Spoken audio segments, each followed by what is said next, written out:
भाजपा में शामिल राजा लिल्हारे ने विपक्ष के आरोपों को किया खारिज, कहा स्वेच्छा से हुआ बीजेपी में शामिल।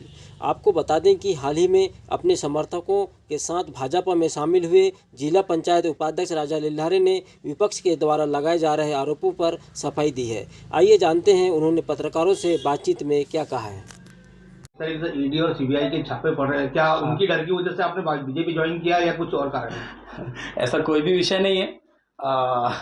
ये ईडी सीबीआई से कोई डर वाली बात ही नहीं, क्योंकि मैं ऐसे कोई गलत काम करता ही नहीं हूँ। मैं आप लोग मुझे करीब करीब 15 सालों से जानते हैं। मेरे पास ऐसा कोई ब्लैक मनी या कोई ऐसा बड़ा ऐसा कोई काम है नहीं जो उसमें मैं गलत काम करूँ, तो डरने वाली कोई बात ही नहीं। भैया जैसे आपने बोले कि उसको लेकर के आप युवाओं के लिए क्या आगे करके सरकार के माध्यम से होना चाहिए? बिल्कुल बिल्कुल, युवाओं को रोजगार मिलना चाहिए और सरकार भी इसके लिए प्रयासरत है।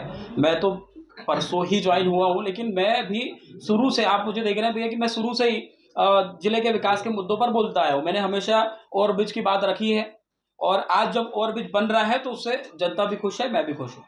क्या रोजगार मिल पाएगा युवाओं को? मिलेगा भैया।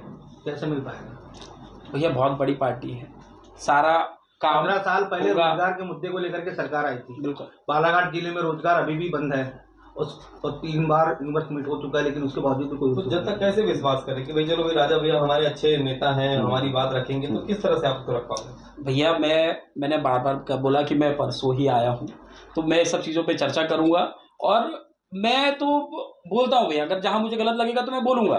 तो अगर युवाओं की बात है, क्षेत्र वासियों की बात है और जिले वासियों की बात है, तो जहाँ भी विकास की बात होगी तो राजा लिल्हारे सामने खड़ा होगा और विकास के काम होंगे।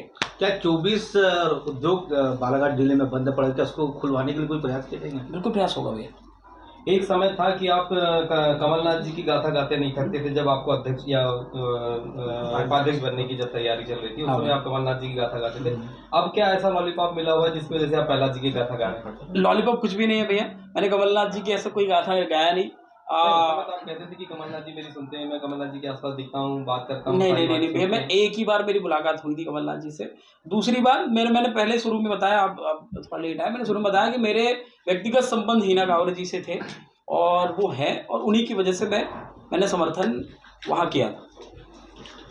जनता को लेकर जिस आपको जनप्रतिनिधि जिस जनता ने बनाई, बिल्कुल वही जनता आज भाजपा को गाली दे रही है, उनके कार्यकर्ताओं को भगा रही है। उस पर आप कैसे कह सकते हैं कि भाजपा ने अच्छा कहा? अब ये कुछ जगह हो सकता है, ऐसा मेरे को भी संज्ञान में नहीं है, लेकिन कुछ जगह का है, मैंने भी देखा है। लेकिन अब ये कुछ चीजें जो है जो ठीक से एक्सप्लेन नहीं हुई है, जैसे कि धान का सबसे बड़ा मुद्दा है धान का, तो धान के समर्थन मूल्य को लेकर ही लोगों में नाराजगी है और वो भी हमारे माननीय पंचायत मंत्री प्रहलाद पटेल जी ने उसको बहुत अच्छे से एक्सप्लेन किया है कि वो जो भाजपा ने बोल दिया, भाजपा ने जो बना दिया कि आपको देंगे तो वो देंगे, तो वो उसकी प्रक्रिया हो रही है और वो बिल्कुल मिलेगा। लेकिन ऐसे कई जुमले हैं जो भाजपा ने अभी तक कंप्लीट नहीं किए, उस पर कैसे विश्वास कर सकती है जनता कि हाँ भाई अभी जो बोल रहे हैं सच है? भैया जितने भी काम बोला है वो हुआ है। नहीं 15 लाख तो नहीं है। अरे ये तो अलग विषय है, मैं तो कल ही आया हूँ, मैं तो पुराने विषय पे नहीं बोलूंगा भैया। मैं रोजगार देने की बात की वो भी नहीं, ये मैं भैया पुराने विषय पे मैं कुछ नहीं बोलूंगा, लेकिन मैं आज लॉलीपॉप को लेकर के जनता जाती है। जैसे आज आप कह रहे हैं कि हमने एक प्रहलाद जी ने कहा कि भाई हम इस तरह से कर देंगे, हम आपको धान का पैसा दे देंगे, गेहूं ले लेंगे, क्या गारंटी इसकी कैसे? बिल्कुल मिलेगा भैया। जितनी भी आप देखेंगे कि जितनी भी योजनाएं हैं बिल्कुल बढ़िया तरीके से चल रही है और जितने भी चीजें बोली गई है वो धीरे धीरे सारी चीजें पूरी हो रही। गेहूं का भी अभी मिल रहा है और धान का भी बराबर सभी किसानों को मिल रहा है। ऐसा तो नहीं कि भाजपा ज्वाइन करने के बाद जिस तरह से वो टुकड़ादास जी वहां पर बोल रहे हैं कि मैं तेरे को 157 की धारा में बंद करा दूंगा, तो ऐसा पावर अपने को चाहिए, इसलिए आपने शायद भाजपा नहीं, मेरा ऐसा है नहीं, पावर में तो मैं ऑलरेडी उपाध्यक्ष हूँ, तो सारा चीजें पावर में हूँ, तो बात पावर की नहीं है। बात ये कि जनता में मैं जिस चीज के लिए बना हूँ वो काम होना चाहिए। भैया आप युवा सोच रखते हैं और बालाघाट जिले में देखें तो बेरोजगारी का जो आंकड़ा है जन से काफी चर्चा में। ये ऐसा कुछ नहीं होगा, क्योंकि जिला पंचायत जो एक ऐसी संस्था है जिसमें हम लोगों ने जब से हम लोग निर्वाचित हुए थे हम लोगों ने ये डिसाइड किया था कि हम लोग सभी सदस्यों को बराबर ही पैसा देंगे और सभी सदस्यों को बराबर ही पैसा आता है। जिला पंचायत में उतना कोई बड़ा फंड भी नहीं होता है। दूसरी बात होती है जो गौड़ खनिज का एक मद होता है, तो अधिकतर काम तो गौड़ खनिज के मद से होते हैं।